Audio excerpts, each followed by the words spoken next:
agenda, ٹھیک like a common enemy.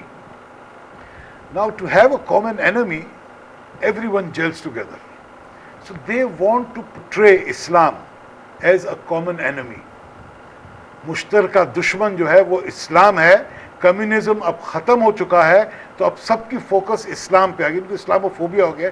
اسلام سے ان کو خوف ہے کہ شاید یہ جو اسلامی ممالک ہیں یہ اٹھ کھڑے ہوں گے اور ان کی سوچ اور ریلیجن ان کی اتنی پختہ اور فوکسڈ ہے تو یہ ہمارے لیے ایک مسئلہ بن جائے گا. تو جب کمیونزم ہٹ گیا اب وہ اسی قسم کی رپورٹس کمیونزم کے بارے میں آتی تھی کہ ان کے آرسنل بڑے ویک ہینڈز میں ہیں, کچھ بھی ہو سکتا ہے, اور ازبک ول بریک اوے, بیلاروس ٹوٹ جائے گا. بیلاروس ٹوٹ گیا تو اتنے 250 وار ہیڈز ان کے پاس ہیں, کازاکستان ہٹ گیا تو 150 ان کے پاس ہیں. یہ تو پچھلے 40 سال سے تقریر سنتے آ رہے ہیں. آخر انہوں نے اپنے مقاصد پورے کیے. انہوں نے ان کو ایک بڑا زبردست لیڈر ملا جس کا نام تھا گوربیچوف, اور وہ اسٹیٹس میں اور یورپ کے اندر بڑا پاپولر ہوا. اس کی پاپولیرٹی کیا تھی؟ اس نے سوویت یونین کو ڈسنٹیگریٹ کر دیا, اور ان کی جو مہم تھی, جو ان کا پروپیگنڈا تھا, وہ کامیاب ہو گیا. یہاں تک کہ کامیاب ہو گیا کہ روسی خود بھی یہ سوچنے لگ گئے کہ صحیح کہہ رہے ہیں. ان کا تو اتنا افیکٹو پروپیگنڈا ہے, جھوٹ اتنا بولو کہ وہ سچ لگنے لگے. ایگزیکٹلی یہی ہو رہا ہے. بالکل. ابھی آپ نے برٹن رسل کا ایک بڑا اچھا کوٹ کیا کہ قومیں جو ہیں ان کے مشترکہ مفادات جب ہو جاتے ہیں تو ان کے کامن گولز یا کامن انٹرسٹ ہو جاتے ہیں. یہ نظریہ ہم پہ ثابت یعنی کیوں نہیں امپلیمنٹ ہو رہا ہے؟ ہم ایک قوم کیوں نہیں بن رہے؟ ہمارا کامن انٹرسٹ یا کامن گول کیوں نہیں ہو رہا ہے؟ ہماری سوسائٹی میں, ہمارے معاشرے میں اتنا خلفشار کیوں ہے کہ لگ یہ رہا ہے کہ ہر فریگمنٹ جو ہے وہ اپنے ایجنڈے پہ چل رہا ہے؟ آپ اسلامی دنیا کی بات کر رہے ہیں, پاکستان کی مقصد. آئی تھنک ہم نے ابھی تک کامن مشترکہ جو ہمارے آبجیکٹیوز ہیں ان کو ہم نے فوکس ہی نہیں کیا ابھی تک. 63 سال میں 63 سال طے نہیں ہو پایا. نہیں, طے بالکل نہیں ہو پایا. آپ ایک ٹیبل پہ بیٹھ کے جب آپ چل ہی نہیں سکتے ہیں تو آپ مشترکہ گول کیسے بنائیں گے؟ نہیں دیکھیے, ایک ٹیبل پہ چلنا مطلب سیاسیات میں تو حزب اختلاف بھی ہوتی ہے, برسر اقتدار پارٹی بھی ہے, ہر جگہ یہ اختلافات تو سیاسی اختلافات تو ہوتے ہیں, گول تو سب کے کامن ہوتے ہیں نا. مطلب ایک یہ ملک ہے, اس کو مضبوط کیا جائے, اس کی معاشرت, اس کی معاشی حالت کو بہتر بنایا جائے, عوام کی فلاح و بہبود کی بات کی جائے, اس کی فارن پالیسی جو ہے بڑی مضبوط بنائی جائے. یہی گولز ہوتے ہیں نا. باقی سیاسی اختلافات ہوتے ہیں, party A, party B, party C. ہم تو یہاں دیکھ رہے ہیں کہ نہ صرف سیاسی پارٹیاں بلکہ جتنے فریگمنٹ آف دا سوسائٹی ہیں ان سب کے جو ایجنڈاز ہیں بالکل مختلف لگ رہے ہیں. میں یہی کہا کہ ہم فوکس اس وقت کر سکتے ہیں جب ہم ساتھ بیٹھیں گے اور ہم ساتھ بیٹھ کے ہم ایک کامن گول لے کے آئیں گے کہ ہمارے ملک کے لیے کیا ضرورت ہے. اس قسم کے آپ کے کوئی سیمینارز نہیں ہوتے جس پہ سارے پارٹیز کو آن بورڈ لیا جائے, کامن گولز نہ ہمارے طے ہوں. ایگزیکٹلی. ہمارا ایک کامن گول ہے کہ پاکستان شوڈ بی نیوکلیئر, اور وہ ماشاءاللہ نیوکلیئر ہو گیا, اور کسی حکومت میں یہ ضرورت نہیں ہوگی کہ اس کو رول بیک کرے, کیونکہ عوام جو ہے نا بڑی فوکسڈ ہے اس کے اوپر. عوام یہ ٹالریٹ نہیں کرے گی. آپ کسی چیز پہ بھی ووٹنگ کرا لیں تو 90% 80% ہوگا. میں یقین سے کہتا ہوں یہاں 100% یہ ہوگا کہ we will remain a nuclear state. مگر پھر عوام تو یہ بھی چاہتے ہیں کہ بجلی سستی ہو جائے, عوام تو یہ بھی چاہتے ہیں کہ کھانے پینے کی اشیاء سستی ہو جائیں, ان کی اویلیبلٹی ہو جائے. نیوکلیئر اسٹیٹ تو بن گئے نا. لیڈرز جو ہے نا وہ they lead from the front. Zulfikar Ali Bhutto نے پروگرام دیا, اس کو پاپولر بنایا, and he lead from the front. اس حد تک اس نے فرنٹ میں لیڈ کیا کہ اس کو پھانسی لگ گئی اس چکر میں. ضیاء الحق یہ سب ایک وہ تھا, انسٹرومنٹ تھا, ایک ٹول تھا. Basic this was an American agenda. وہ جو آپ کے اس ٹائم پہ اٹارنی جنرل تھے ریمزی کلارک کارٹر کے, وہ آئے تھے بھٹو کی ٹرائل پر, انہوں نے کہا there is nothing judicious of this trial.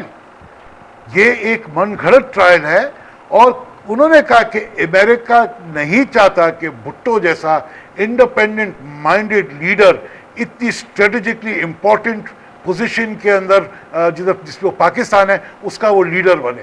And he cited the Afghan problem and 79. Bhutto نے اپنی کتاب اف آئی ایم اسیسینیٹڈ میں بھی کہا the next war will be on دورن line, not from India. So Bhutto had the sagacity to think about this. He had the acumen. انہوں نے یہ اس ٹائم پہ کہا تھا. لیکن آپ اس کے بعد پھر کیا ہوا؟ کوئی کامن گول نہیں ملا. لیڈرشپ ایٹمی قوت چلیے بن گئے, عوام پیچھے تھے, عوام نے گھاس بھی کھا لیا. آپ کے پاس لیڈرشپ کدھر ہے؟ Where is the leadership? اللہ معاف کرے, میں لیڈروں کے نام اگر لیتا ہوں تو میرے رونٹے کھڑے ہو جاتے ہیں.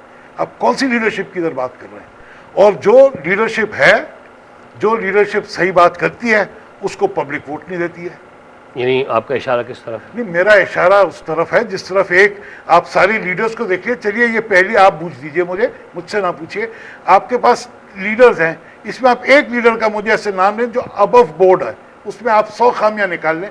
ابو بورڈ ہو جس کے اندر پاکستان کی واقعی فلاح اور بقا کا جس کے اندر جذبہ ہو, اور جس نے پاکستانی قوم کے لیے کچھ کیا ہو, اپنی جیب سے کیا ہو, اپنی رات دن کی محنت سے پاکستان کے لیے قوم کے لیے کچھ کیا, اور گورنمنٹ میں نہیں رہا, نہ گورنمنٹ سے پیسے لیے.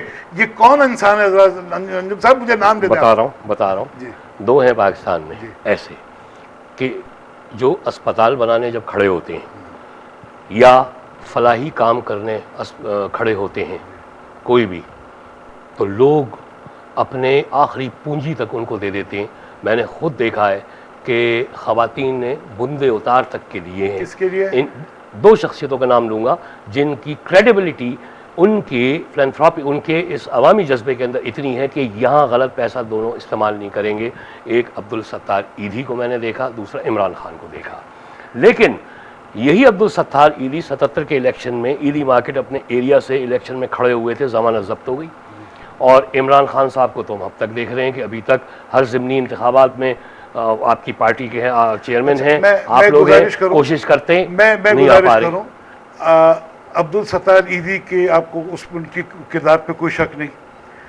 بات یہ ہوتی ہے عمران خان کے کردار پہ آپ کو شک نہیں.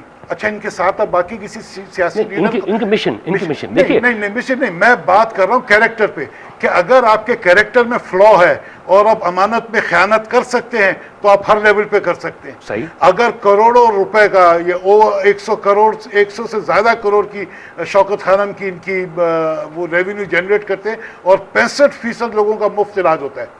میرا سوال یہ ہے کہ جب انسان ایک دیانتدار ہے تو اس کے ہر قدم میں آپ کو دیانتداری نظر آئے گی, اور اگر وہ بے ایمان ہے تو اس کے ہر قدم میں. یہیں پہ لانا چاہ رہا تھا آپ کو. اب یہ بتائیے, اب یہاں تک بالکل صحیح, یہاں تک تو ہم اپنے ناظرین کے لیے نا ہم نے یہاں ڈیفائن کر لیا. ایک اس میں ایک اور بات, ایدھی اور عمران میں فرق یہ ہے کہ عمران خان نے ایجوکیشن حاصل کی ہوئی ہے, آکسفورڈ کے پڑھے ہوئے ہیں, اور وہ سیاست میں ہیں. نہیں, عبدالستار ایدھی نے سیاست میں نہیں ہے, ان کا موڈ ہوا وہ کھڑے ہو گئے. میں آپ سے اختلاف اس لیے کرتا ہوں کہ اس ملک میں 63 سال میں جتنا آکسبرج نے یعنی کہ آکسفورڈ نے اور کیمبرج نے نقصان پہنچایا ہے اتنا کسی نے نہیں پہنچایا. ابھی بھی آپ کی اسمبلی میں ایسے جاگیردار موجود ہیں جن کے علاقوں میں خدا کی مخلوق زمین پہ نہیں ان کی ہتھیلیوں پہ چلتی ہے, وہ برکلے کے پڑھے ہوئے ہیں, آکسفورڈ کے پڑھے ہوئے ہیں. لہٰذا یہ تو ہم مائنس ہو گیا. بالکل دیکھیے آکسفورڈ جو ہے, آکسفورڈ جو ہے وہ گنگا کی ندی نہیں ہے, دریا نہیں ہے, یہی تو کہنا چاہ رہا ہوں نا, جس میں آپ ڈبکی لگا کے آ کے پوتر ہو جائیں گے, پاک ہو جائیں گے. نہیں, بات نیت کی ہے نا, بات ہے انسان کی اپنے ضمیر کی. وہی کہہ رہا ہوں نا, اگر آپ اس ضمیر کو لے کر, اگر آپ اس ضمیر کے ساتھ, اگر آپ اس